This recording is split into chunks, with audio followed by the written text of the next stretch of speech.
Through the study of epistemology and the investigation of the theorized origins of knowledge and wisdom, I have come to realize that doubt is my primary source of knowledge. Here I should make it clear that I am painfully aware of the fact that I claim to be knowledgeable when really, any and all knowledge I have access to is representative of a very limited and small fraction of knowledge as an entirety. This said, the small fraction I do have access to has been discovered by doubt. Doubt did not just appear to me out of thin air, the same way that a cake does not just appear out of thin air.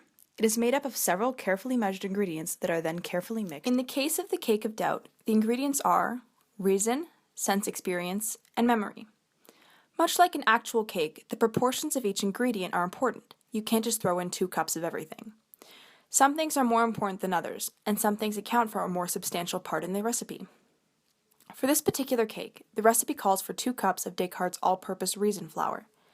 This will create the bulk of the cake and represent a priori analytic knowledge, that is to say, what can be known just by thinking and what is true solely by the meaning of its terms.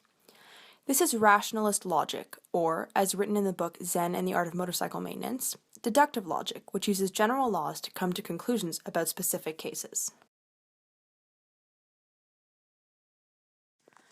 Next, the recipe requires 1 cup of empirical sugar. This is where philosophers such as Locke, Berkeley, and Hume will add some flavor to the cake. This flavor is crucial to making the perfect cake of doubt, as it provides us with further proof of the validity of our logical rationalist behaviors. Analytic knowledge will only get you so far in the way of doubt, but a posteriori, synthetic knowledge, that is to say knowledge that is not contained within the subject itself and can thus only be accessed through experience, acts as justification of assumptions and provides us with the realm of knowledge that logic simply cannot grant us access to. For example, while reason can inform us that all bachelors are single, we cannot say that we know that all bachelors are messy until we go out and observe it for ourselves. Then, the recipe calls for 1 teaspoon of Locke's memory baking soda, which will give rise to the cake. Memories of past experiences will validate current knowledge. For example, let's say someone asked me to draw a triangle. I know based on memory of learning the meaning of the word triangle that a triangle must have 3 sides. It's ingrained within the definition. I also know, based on my memory of seeing a triangle for the first time, that the definition I learned was indeed correct. Thus, thanks to my memory, I do not have to go through the process of learning definition and seeking out a triangle again in order to draw a triangle on the spot. Mix these ingredients together, bake for a lifetime at 350 degrees Fahrenheit, and voila, there you have it, a cake of doubt. To further the depth of this metaphor, imagine the cake as a multi-tiered cake. Whereas in reality the tiers are probably endless and complicated and also subjective, my particular cake has been simplified to 3 tiers. The bottom, middle, and uppermost layers are representative of basic, intermediate, and ultimate knowledge respectively. Basic knowledge is the kind of knowledge accessed by the majority of the population, and the higher the cake is, the fewer people there are to eat it. In order to better understand this metaphor, consider Socratic irony. Named after the world-renowned philosopher Socrates, Socratic irony is a method of thinking that can be broken down into 4 steps. 1. Common sense. When considering a subject or definition, first elucidate everything that is known to be common knowledge. 2. Find exceptions to the rules that this common sense provides. Think carefully, doubt what you think you know. 3. Alter a nuanced step 1 to accommodate for what you discovered in step 3. 4. Repeat. Now, let's apply this concept to the cake metaphor, using the definition of art as an example. People who subscribe to basic knowledge and basic knowledge only never move past the common sense stage. They might define art as what is seen in galleries, as painting or sculpture or performance, as something that is aesthetically attractive, or as an expression of creativity. Those who have progressed to intermediate knowledge reside at stage 2.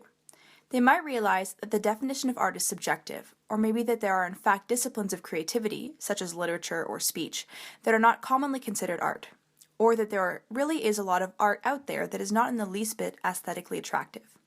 These people will doubt the truth in the definitions. Finally, the few who have reached an ultimate level of knowledge will doubt that art can ever truly be defined, and perhaps think that everything in human reality can be simultaneously art and not art, depending on what definition is employed. Most importantly, these people will realize that, although they are more knowledgeable than those on the intermediate or basic levels, they can hardly give art a definition themselves. This illustrates the perfect coincidence that the top tier of the cake is always the smallest. The more you know, the less you know. Those having access to the ultimate level of knowledge might be easily confused, and rightfully so, with the self-actualized. Abraham Maslow's hierarchy of needs pyramid illustrates what it means to be self-actualized. The pyramid suggests that humans' primary needs are physiological, followed by safety, then belongingness and love, esteem, aesthetic and cognitive, and finally, self-actualization. The rare self-actualized person has not only accounted for all the other categories of need on the pyramid, but it also has a more accurate and full perception of reality. While being self-actualized is not a prerequisite to accessing the highest tier on the cake of doubt, these two things probably often go hand in hand, as both suggest an interpretation of reality that is somehow simultaneously more acute and yet broad. Generally speaking, I place myself on the level of intermediate knowledge, or, by Maslow's pyramid, somewhere around the belongingness and love section or the esteem needs section. Of course, I am certain that there are many subjects which I have not yet explored, for which I would be among the throng of people residing at the basic knowledge level. The difference between myself and the greater portion of those people is that I am aware of the severity of my basicity and striving to overcome it. And that, to me, is the entire practice of philosophy. Philosophy is the exercise of the mind in order to overcome the terrifying simplicity of day-to-day life, to observe the deepest recesses of the human condition, and to progress to becoming an ultimate knower. Thank you for watching, and whether you belong with the basic, intermediate, or ultimate tier of the cake, I hope to have left you with some food for thought.